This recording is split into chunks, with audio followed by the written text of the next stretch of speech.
preparado para ustedes, que lleva por título Probad los espíritus. Y el versículo, lo acabamos de leer, lo voy a repetir, se encuentra en Primera de Juan, la primera carta de Juan, capítulo 4, versículo 1. Dice así: amados, no creáis a todo espíritu, sino probad los espíritus si son de Dios, porque muchos falsos profetas han salido por el mundo. Así que aquí hay una encomienda de Dios para nosotros, que tenemos que probar los espíritus. Pero hoy, en la actualidad nuestra, ¿en qué estamos concentrados nosotros? Estamos concentrados en este virus que ha afectado a toda la humanidad. Ya vamos empezando el tercer año con este virus. Todo el mundo concentrado en cuántos se contaminaron por aquí, cuántos han fallecido por allá, las noticias, los medios de noticias aumentan todavía la situación, porque a cada momento constantemente están bombardeándonos con las contaminaciones, con los decesos y con las variantes que van surgiendo acerca de este virus, la vacunación.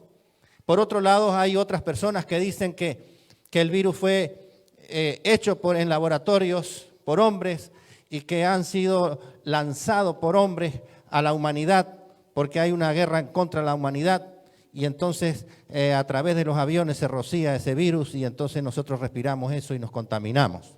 Y a esa gente le llaman que son conspiradores. ¿Qué hay de todo? ¿Qué hay de cierto? Pero aparte de esa situación, está lo que está sucediendo en la naturaleza. Ustedes ven que hay terremotos por aquí, volcanes que explotan por allá, e inundaciones.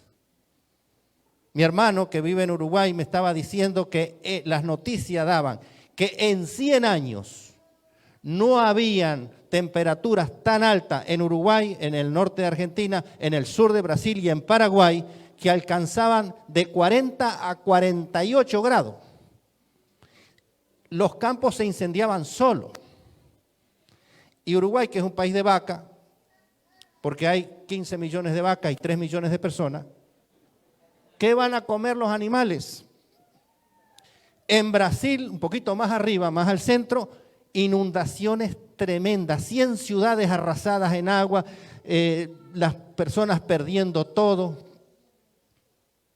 Y de pronto, en medio de esa sequía en Uruguay, llueve una noche nada más y se inunda la capital, Montevideo, y se inunda otras ciudades cercanas también, y ustedes ven los carros como barquitos de papel en las calles corriendo por ahí, muebles de oficina, gente que perdió todo. La pregunta es, ¿hay respuesta bíblica para esto? ¿Hay alguna respuesta bíblica? Sí hay, sí hay. Si nosotros vamos al libro de Mateo y leemos, por ejemplo, el capítulo 24, versículos 7 y 8, tomen nota porque hoy vamos a usar la Biblia hoy. Allí dice, porque se levantarán nación contra nación, reino contra reino, y habrá pestes. ¿Estamos viviendo nosotros con una peste? Sí. Y hambre. ¿Hay hambre? Tal vez en este país no se sienta mucho, pero hay otros países que sí están pasando hambre. Terremotos en diferentes lugares. Y escuche bien lo que dice el versículo 8.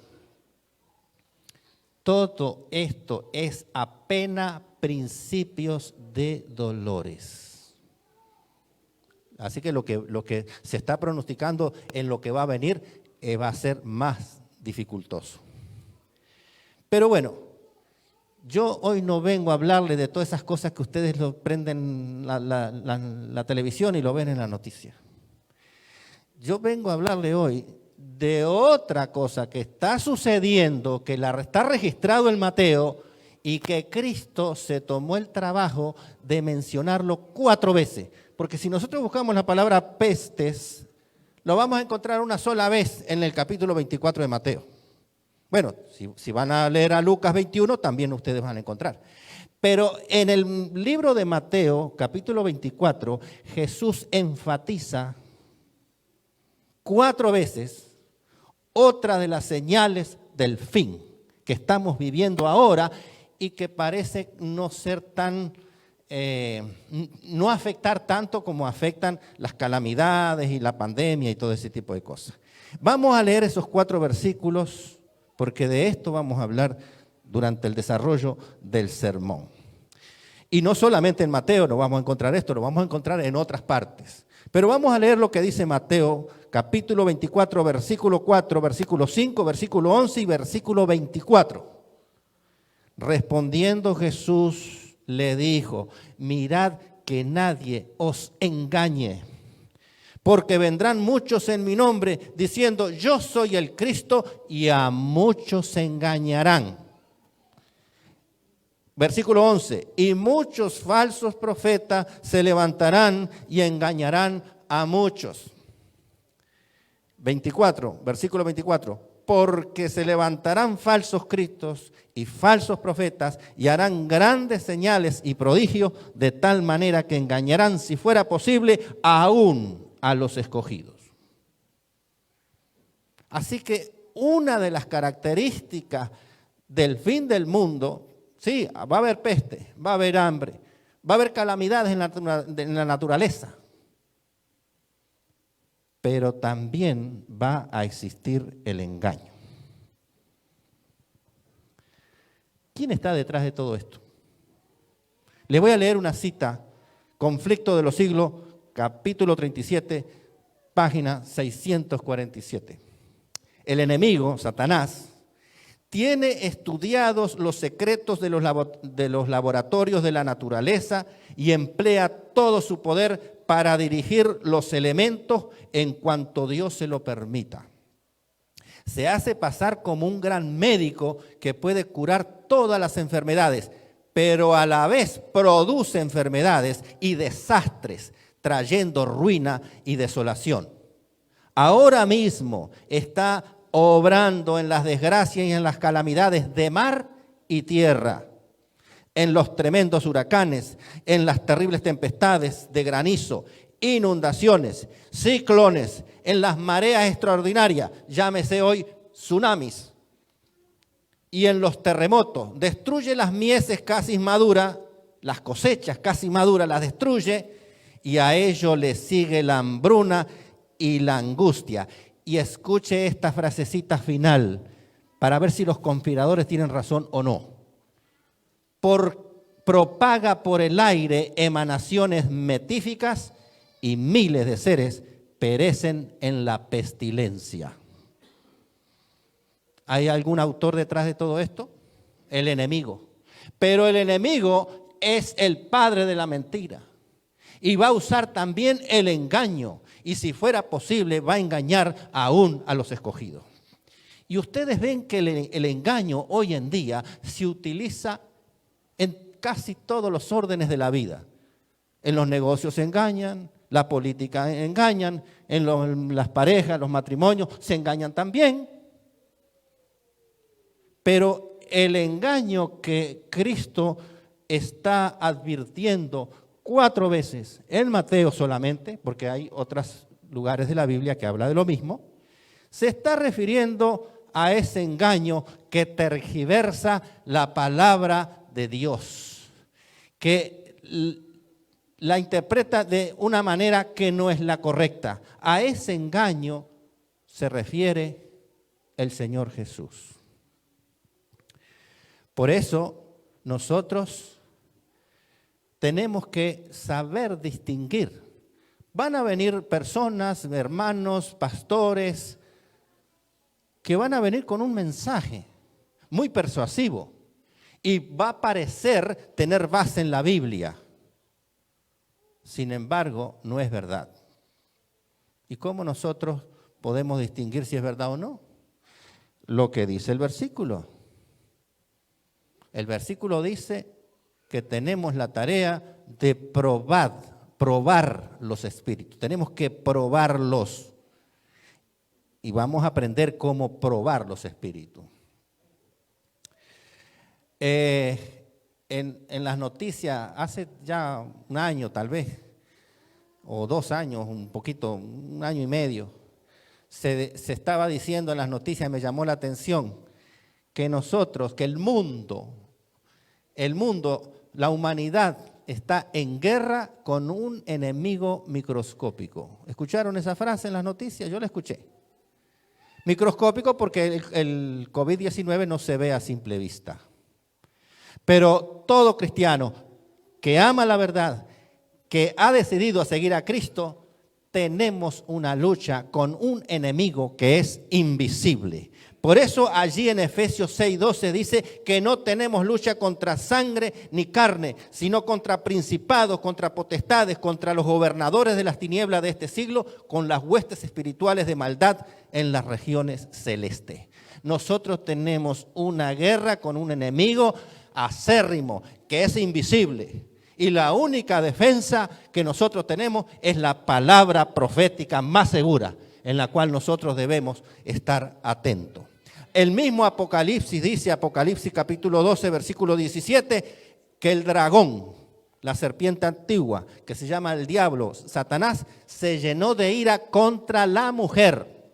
Y aquí la palabra mujer en este versículo no es una dama que viste y calza. Aquí mujer se refiere a la iglesia de Dios.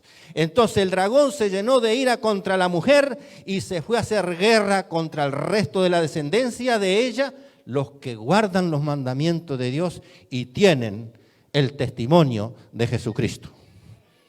Tú guardas los mandamientos de Dios, entonces el enemigo está en guerra contigo. Y todo lo que está sucediendo y que nos está sucediendo a nosotros y las noticias que se enfermó que el familiar que falleció, que esto, eso es parte de la guerra. Pero si nosotros estamos en las manos del Señor, el Señor va a salir en nuestra defensa. No tenemos que tenerle temor al futuro, porque el Señor, nuestro Dios, Cristo Jesús, tiene el control. Sí tenemos un enemigo poderoso, un enemigo invisible, pero Cristo Jesús tiene más poder. Y Él cuida de su iglesia. Y Él va a estar con nosotros, ¿cuántos días? Todos los días hasta el fin del mundo. Por eso a nosotros se nos insta, amados, no creáis a todo espíritu, sino probad los espíritus si son de Dios, porque muchos falsos profetas han salido por el mundo. Si leemos, por ejemplo, Primera de Timoteo, capítulo 4, versículo 1, también dice, pero el Espíritu dice claramente que en los postreros tiempos algunos apostatarán de la fe, escuchando a espíritus engañadores y a doctrinas de demonios. ¿Tenemos una tarea nosotros como cristianos para mantenernos fieles en Cristo Jesús? Sí. Tenemos que probar los espíritus. Y entonces a lo mejor ustedes dicen, bueno, ¿y qué tenemos que hacer? ¿Tener una sesión espiritista aquí en la iglesia? ¿Empezar a invocar espíritus? No. Ustedes conocen ese versículo que está allí en Filipenses 2:13, que dice, porque Dios es el que en vosotros produce el querer como el hacer por su buena voluntad. ¿Por qué usted está hoy aquí en la iglesia? ¿Por qué a usted le provoca estudiar más de la palabra, orar? ¿Por qué? Porque Cristo Jesús, Dios, provoca en ustedes el querer como el hacer por su buena voluntad. Porque el Espíritu Santo mora en el corazón de ustedes y es el que los lleva a ustedes a hacer la santa y divina voluntad de Dios. Pero así como hay ese Espíritu Santo en nosotros, está también el espíritu del enemigo trabajando en otras personas. Y entonces esas personas vienen con un mensaje para ustedes. Y nosotros tenemos que probar de qué espíritu viene hablando esa persona. ¿Del Espíritu de Dios? ¿Es un hombre de Dios, una mujer de Dios? ¿O es una persona que representa al enemigo?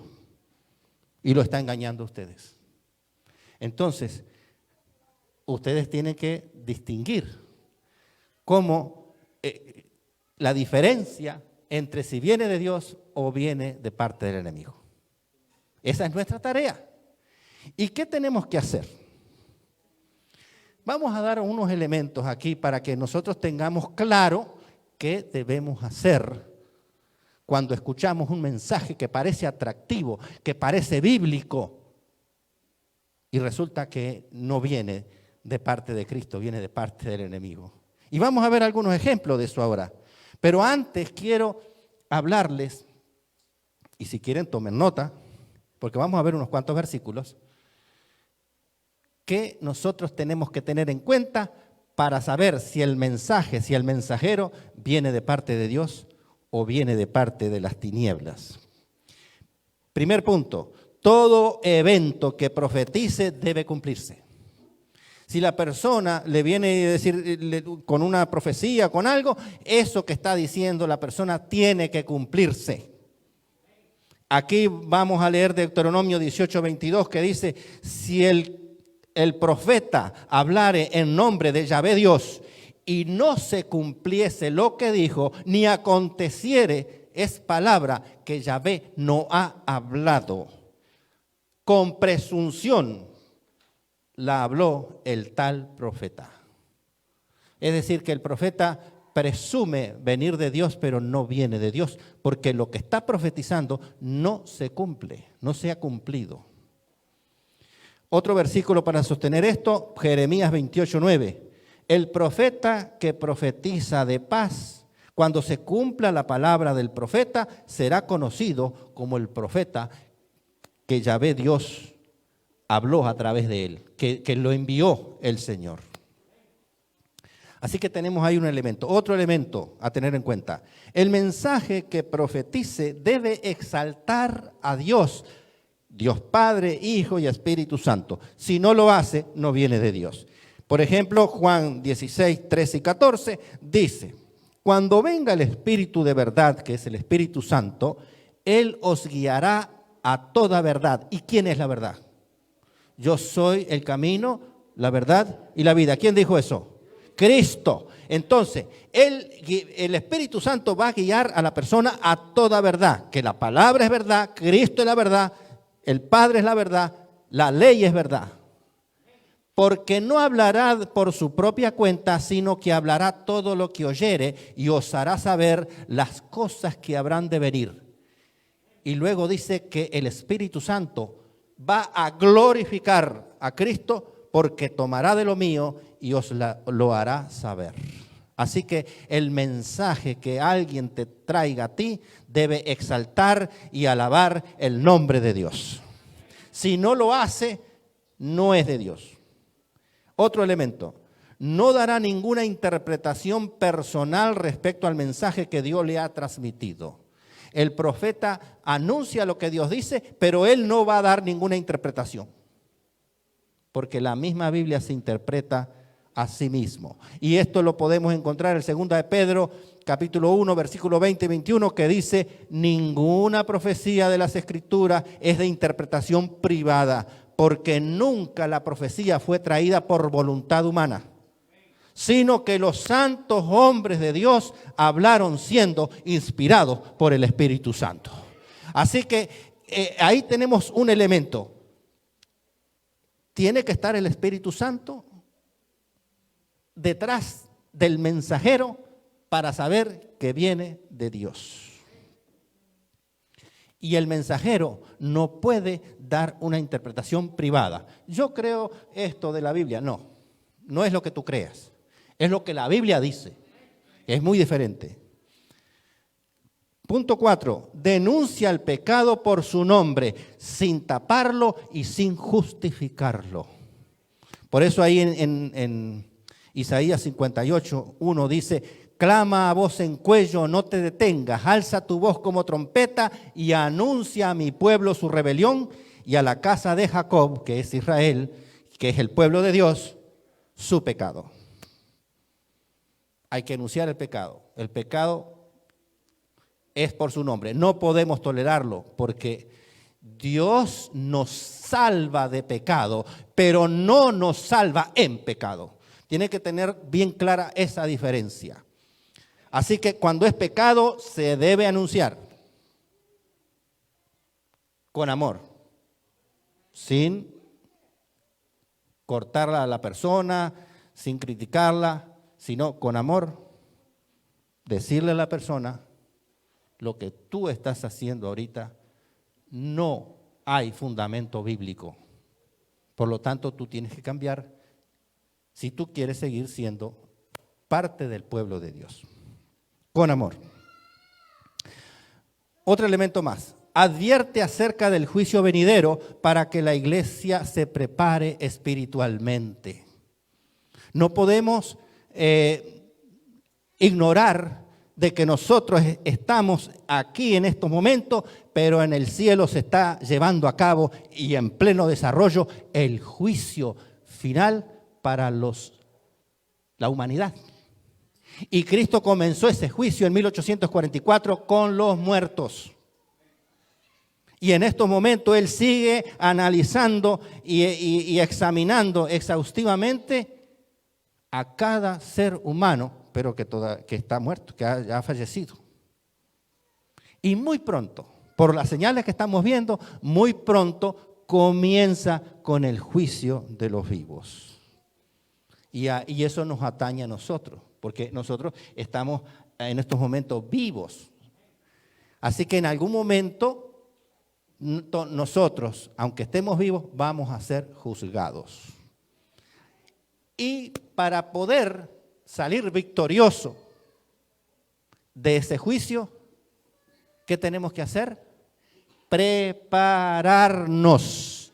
Versículo Apocalipsis 14, versículo 7. Temed a Dios y dadle gloria, porque la hora de su juicio ha llegado, y adorad a aquel que hizo el cielo, la tierra, el mar y todas las fuentes de las aguas. Es decir, en una palabra, tienes que saber a quién vas a adorar, que es al Creador, que hizo los cielos y la tierra. No te confundas de Dios. Hay mucha gente que se confunde y adora, creyendo que está adorando al Dios verdadero, está adorando otra cosa. Otro detalle, si alguien viene con un mensaje, ese mensaje, escuche bien esto, tiene que edificar a la iglesia, no la tiene que dividir. Hay mucha gente que trae un mensaje y ¿qué hace? La iglesia se divide, se va con el mensajero para otro y crean un grupo aparte por allá. ¿Ese mensaje es de Dios? No, porque no está edificando a la iglesia, la está dividiendo. Entonces ese mensaje no puede ser de Dios. El mensaje profético entonces tiene como objetivo edificar la iglesia. Primera de Corintios capítulo 14 versículos 3 y 4. Pero el que profetiza habla a los hombres para edificación, exhortación y consolación. Es verdad que el Espíritu Santo reparte los dones para enseñanza, el don de lengua, que muchos cristianos le dan énfasis al don de lengua, pero dice que el que profetiza edifica a la iglesia. Así que si el don de lengua no edifica a la iglesia, si no enseña a la iglesia, ese no es un verdadero don de lengua, es un falso don de lengua. Así que el que predica tiene que edificar a la iglesia. El mensaje profetizado debe estar en perfecta armonía con la palabra de Dios. Si no está en perfecta armonía con la palabra de Dios, no es mensaje que viene de Dios. Y hay un versículo clave que está en Isaías 8:20 que dice: a la ley y al testimonio, si no dijeran conforme a esto, es porque no le ha amanecido. Y una vez un miembro de iglesia, con cargo en la iglesia, de anciano y todo, me dice: oye, explícame ese versículo que no lo entiendo. A la ley y al testimonio, si no hablare conforme a esto, es porque no le ha amanecido. ¿Qué significa eso? Voy a explicarlo, porque tal vez hay algunos aquí que no lo puedan entender. El mensaje que trae la persona debe estar en armonía con dos cosas: con la ley y con el testimonio. Si está en armonía con la ley y el testimonio, entonces es un mensaje de Dios. Si se contradice, aunque sea en un punto, no es de Dios. Ahora, ¿qué es la ley y qué es el testimonio? Vamos a aclarar ese punto también. La ley no se refiere solamente a los 10 mandamientos. La ley es la Torá, y la Torá es el Pentateuco para nosotros, los 5 libros que escribió Moisés de los 6. Los primeros 5 libros que escribió Moisés, ese es el Pentateuco, esa es la ley. Entonces el mensaje que ustedes están escuchando tiene que estar en armonía con lo que dice el Pentateuco, que es la ley. ¿Y qué es el testimonio? Bueno, en Juan 5:39, cuando Jesús estaba en este mundo, en vida, y estaba ahí hablando con los escribas y fariseos que siempre le estaban haciendo la guerra a Cristo Jesús, Jesús le dice a ellos, escudriñar las Escrituras, porque a vosotros os parece que en ellas tenéis la vida eterna, ¿y ellas qué? Y ellas dan testimonio de mí. Así que el testimonio para el tiempo de Isaías, para el tiempo de Cristo, era todo el Antiguo Testamento. ¿Y qué pasó con el Nuevo? Bueno, si leemos Apocalipsis 19:10, vamos a encontrar a Juan que se quiere arrodillar frente al ángel, el ángel que le ha dado las visiones de Apocalipsis, y entonces el ángel le dice, no lo hagas, no te arrodilles. Yo soy consiervo tuyo y de tus hermanos que retienen el testimonio de Jesús. Adora a Dios porque el testimonio de Jesús es el espíritu de la profecía. ¿Juan fue un profeta? ¿Sí o no? Sí. Así que todo lo que escribió Juan entra dentro del testimonio de Cristo. ¿Pedro profetizó algo, Pedro? ¿Ah? Mateo, Lucas, ¿fueron profetas? Claro que sí. Entonces toda la Biblia da testimonio de Cristo y aparte de eso, el espíritu de la profecía. Los escritos inspirados de Ellen G. White. Si no habla conforme a la palabra de Dios y no está en armonía con la ley, entonces no le ha amanecido, significa que no ha salido la luz del sol, está en tinieblas la persona. El mensaje ese viene de las tinieblas. No le ha amanecido, dice ahí el versículo. ¿Quedó claro esto? Pues si no les quedó muy claro, me lo preguntan al final. Otro detalle más, enseña que Dios en la persona del Hijo se encarnó y se hizo hombre y habitó entre nosotros. El mensajero tiene que creer eso, que Dios se encarnó, se hizo hombre para salvarnos. Y hay un movimiento, ustedes los conocen, que no cree que Cristo se encarnó, que Cristo fue creado, que es el primer ser creado. Entonces ya está en contra de lo que dice la palabra de Dios. Por lo tanto, no lo escuches, porque no viene de Dios. Primera de Juan 4:2. En esto conocéis el Espíritu de Dios. Todo espíritu que confiese que Jesucristo ha venido en carne es de Dios. Pero si no lo confiesa, no es de Dios. Lean el versículo completo. El profeta debe ser humilde. Y escuche bien, no estamos hablando de poder adquisitivo, aquí no estamos hablando de poder económico. La persona humilde, el mensajero humilde, el profeta humilde, se dice que es humilde porque se somete a la voluntad de Dios. Él se deja guiar por Dios. Él no quiere ser más que Dios. Porque ¿quién quiso ser más que Dios? Pero en este mundo encontramos uno que dice que es infalible. Todo lo que habla no comete error. También dentro de nuestra iglesia, en 1930, surgió una persona, un hombre, que se autodenominó profeta y le decía a sus miembros, porque dividió la iglesia, que él tenía más luz que Elena G. de White y que lo que él decía era infalible. Y en sus escritos dice que si hay contradicción entre sus escritos de este profeta y la Biblia, el seguidor tiene que seguir a sus escritos. ¿Qué le parece? ¿Eso es humildad? No, esa persona no viene de Dios. Y sin embargo, sus seguidores existen hasta el día de hoy y tenemos la tristeza de que están infiltrados en nuestras iglesias. Dicen ser adventistas del séptimo día, pero no lo son. Y entonces invitan a los hermanos a estudiar la Biblia y lo que van a estudiar es los escritos de este falso profeta. Y yo lo sé porque me he encontrado con un par de estas personas. Un elemento más.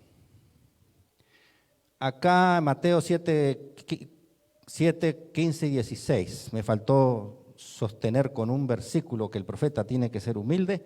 Guardaos de los falsos profetas que vienen a vosotros con vestidos de ovejas, pero por dentro son lobos rapaces.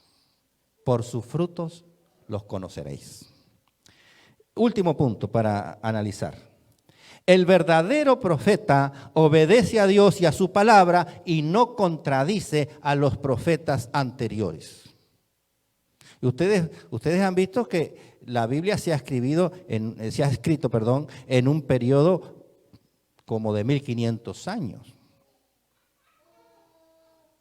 Los profetas no vivieron en la misma época. Isaías es anterior a los otros profetas menores.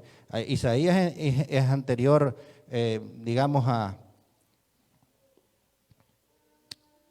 al libro de Daniel. Jeremías es anterior al libro de Daniel.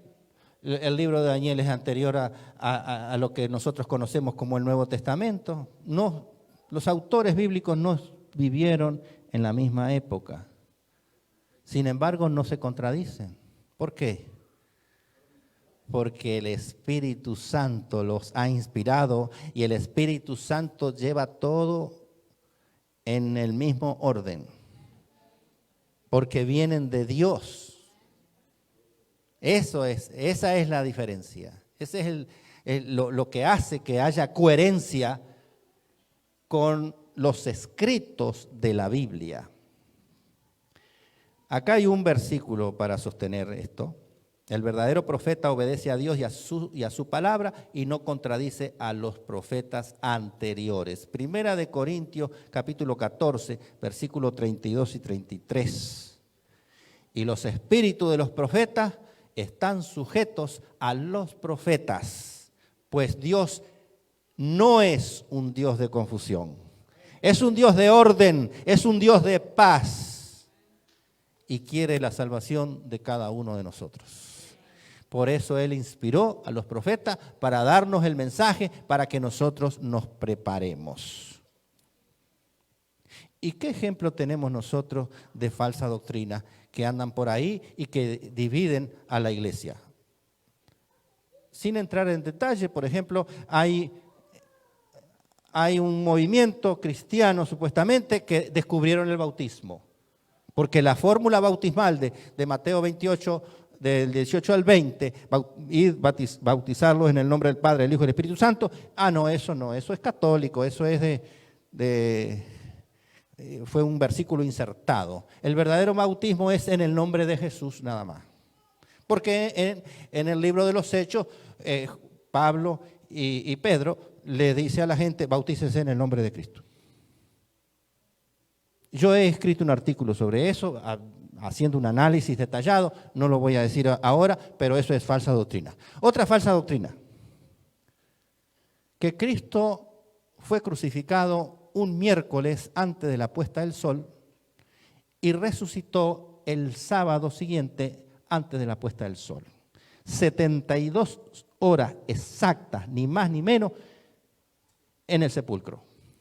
Y para contar 72 horas exactas, entonces Cristo no pudo haber muerto un viernes y resucitar en la mañana temprano del domingo. Entonces, para que les dé la matemática, ellos trasladaron el día para el miércoles. Y resucitó entonces en sábado, porque ellos quieren ser originales. No porque la Iglesia Católica es la que dice que Jesús resucitó el domingo en la mañana y por eso ellos guardan el domingo y que en honor a la resurrección, etcétera. Todo un argumento ahí, pero falso. Pero la mayor falsedad es en la venida de Cristo Jesús. Y de eso sí vamos a detenernos un poquito. Ahí es donde hay falsa doctrina. Hay mucha gente que a pesar de que hay un versículo expreso en Mateo 24, 36 que dice, pero el día y la hora nadie lo sabe, el día y la hora de la venida de Cristo, nadie lo sabe, ni aun los ángeles de los cielos, sino solo mi Padre. ¿Y sabe cuál es el argumento que utilizan esta gente? Pero ahí dice el día y la hora, el año sí lo podemos conocer. Y entonces comienza con unos cálculos matemáticos allí y de citas de acá y de por allá. Y entonces muchos dicen que Cristo iba a venir en el 2022. Y los que creen en el rapto secreto dicen que el rapto secreto va a empezar en el 2022, en el año que estamos ahora. Vamos a ver si la iglesia se va a hacer raptada en este año. Eso es falsa doctrina. Entonces, haciendo los cálculos después, son 7 años, no sé qué. Llegamos al 2028, 2027, 2030, 2031. Hay uno que saca unos cálculos matemáticos tremendos porque Elena G. de White habla de 6.000 años, de casi 6.000 años de pecado en este mundo. Que Cristo vino cuando había 4.000 años de pecado a este mundo. Sí, todo eso es verdad. Pero la palabra de Dios dice que el día y la hora nadie lo sabe. Solamente el que lo sabe es el Padre. Pero hay una cita de Elena G. de White, a propósito, que se las voy a leer, está en Joya de los Testimonios y esta es contundente. Mire lo que dice. Muchos de los que tomaron el nombre de adventista han incurrido en el error de fijar fechas para la venida de Cristo. Lo han hecho repetidas veces, pero el resultado ha sido cada vez el fracaso. Y aquí viene la parte clave. Se nos declara que el tiempo, mire que acá no utiliza ni día, hora, acá utiliza tiempo. Y cuando dice tiempo, puede ser día, puede ser hora, puede ser semana, puede ser mes, puede ser año. Se nos declara que el tiempo definido de la venida de nuestro Señor está fuera del alcance de los mortales. Ningún ser humano puede decir cuándo va a venir Cristo. El único que lo sabe es el Padre. Y cuando una persona humana a ustedes le vienen con el mensaje de que Cristo va a venir en tal fecha, ¿en qué posición se está poniendo Él? ¿Cómo qué se está poniendo Él? Como Dios. Porque el único que sabe es Dios. Y entonces a Él decir cuándo viene Cristo, se está poniendo como Dios. Porque el versículo es claro en la Biblia, nadie lo sabe, ni siquiera los ángeles que trabajan a nuestro favor para nuestra salvación, ni siquiera ellos que ven el rostro de Dios, saben cuándo Cristo va a venir aquí. El único que sabe es el Padre. ¿Y para qué nosotros queremos saber cuándo viene? El punto es que Cristo viene. Eso es lo más importante. Y que nosotros, mientras tengamos vida acá, mientras no seamos sorprendidos por la muerte, tenemos que prepararnos en espíritu y en verdad. Eso es nuestra tarea, prepararnos. Lo demás es del Señor. ¿Ve? Pero en torno a la venida de Cristo existe otro engaño. Que Cristo va a venir en 2 etapas. La primera etapa viene en secreto. Escuche bien la palabra, secreto. ¿Quién es el que actúa en secreto y en oculto? Viene en secreto. Entonces, como viene en secreto, de ahí se desprenden dos teorías. Una que rapta a la iglesia en secreto y se la lleva al cielo por 7 años. Y la otra teoría es de estos infiltrados adventistas que dicen que son adventistas y están en nuestras iglesias. Espero que aquí no haya ninguno de ellos. Porque están con una falsa doctrina. Ellos dicen que Cristo viene en secreto y va a instaurar el reino de David en Jerusalén, antes de que se cierre el tiempo de la gracia.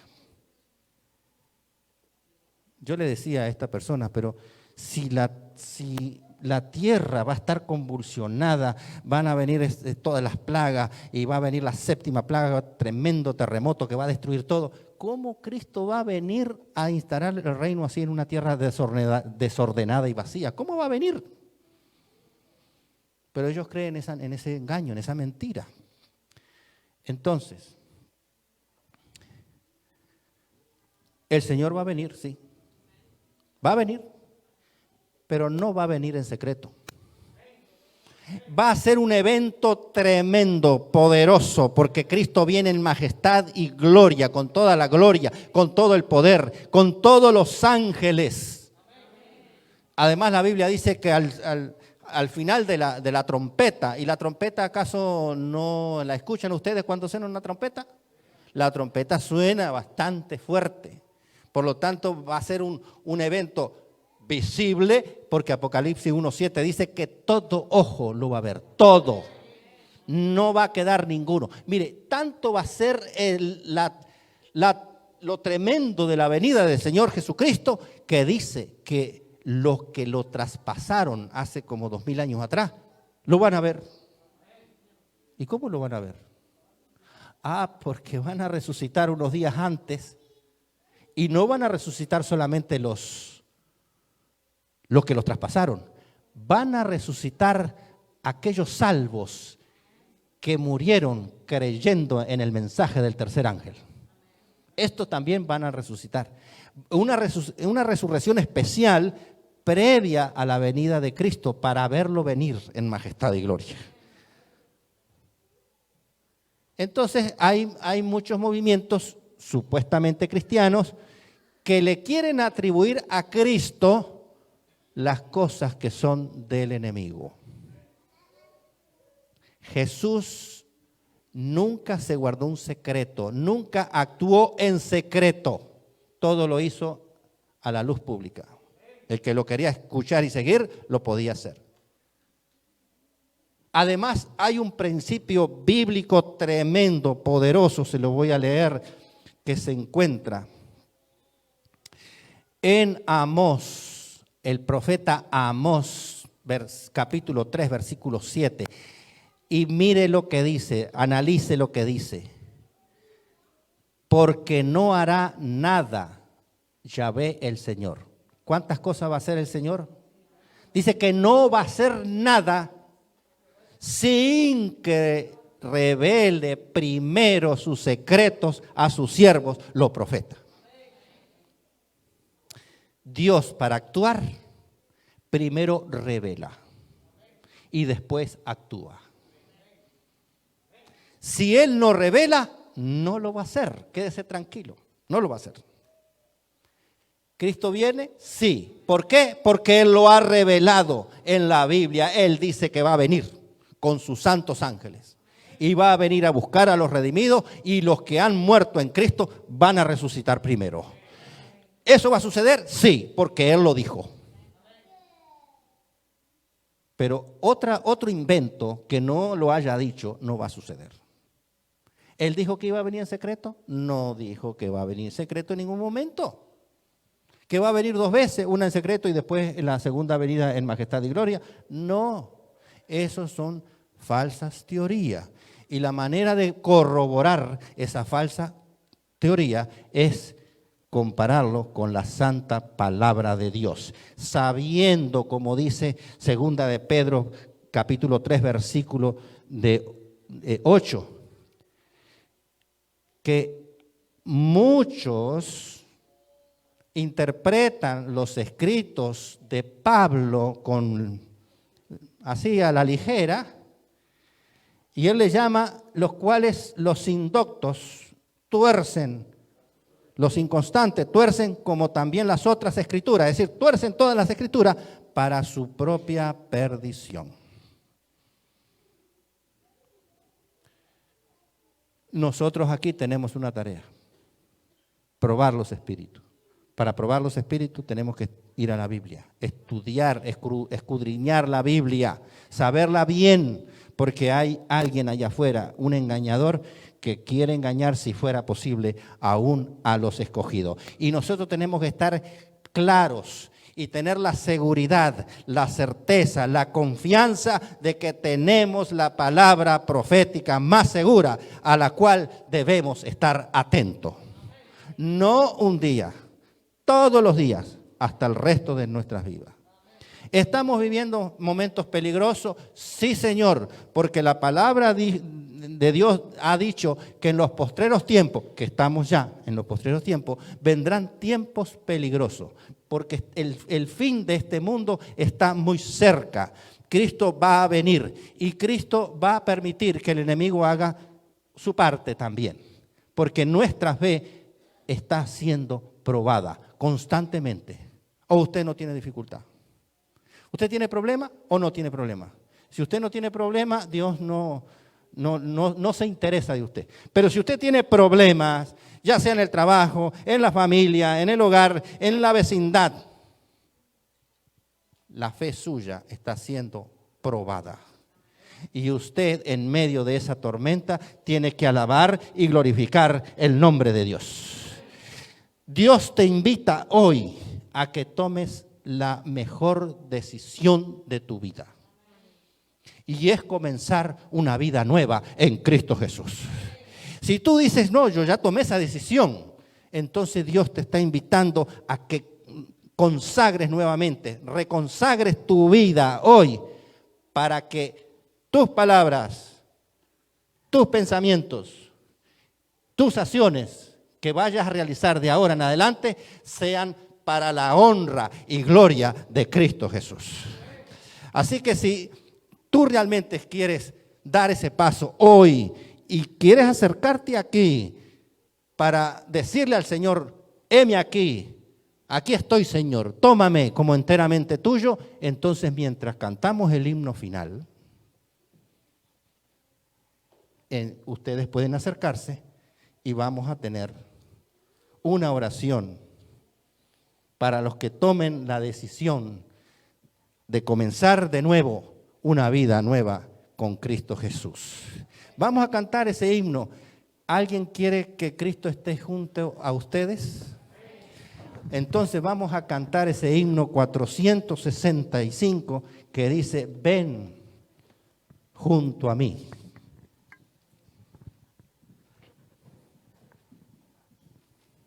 Buenas noches.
tristeza.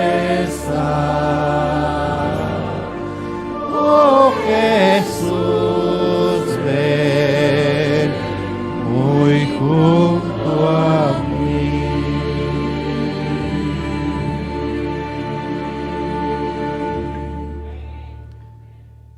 Padre nuestro que estás en los cielos, pero que por medio de tu Santo Espíritu estás en nuestros corazones. Te damos gracias porque tu misericordia es para siempre. Te damos gracias, Señor, porque tú te has revelado en tu palabra para que nosotros nos preparemos y estemos listos para cuando tú vengas en majestad y gloria podamos ir a morar contigo por toda la eternidad.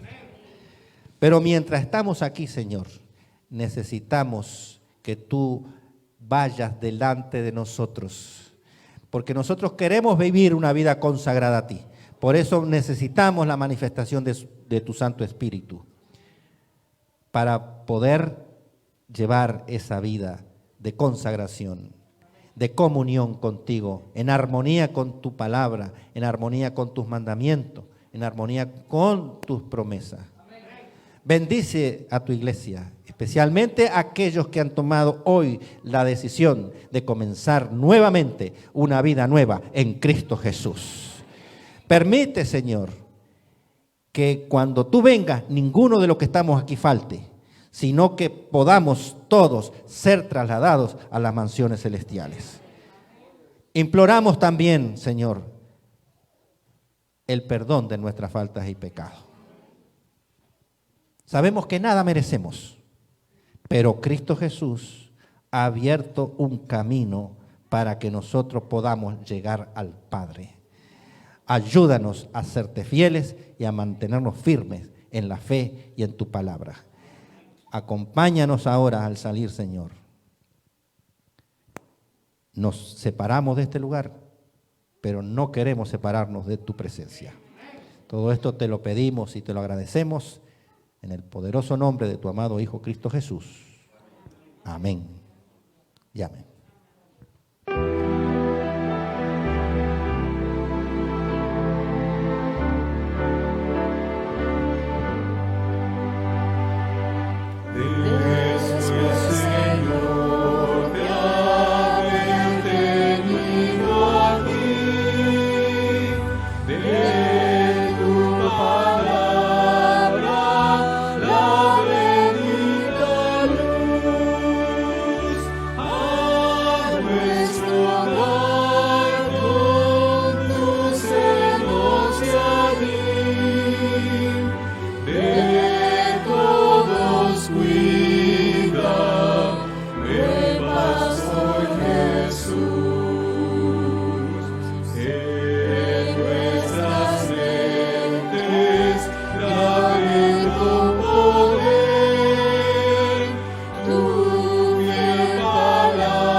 Ese himno final le quitó el lugar a...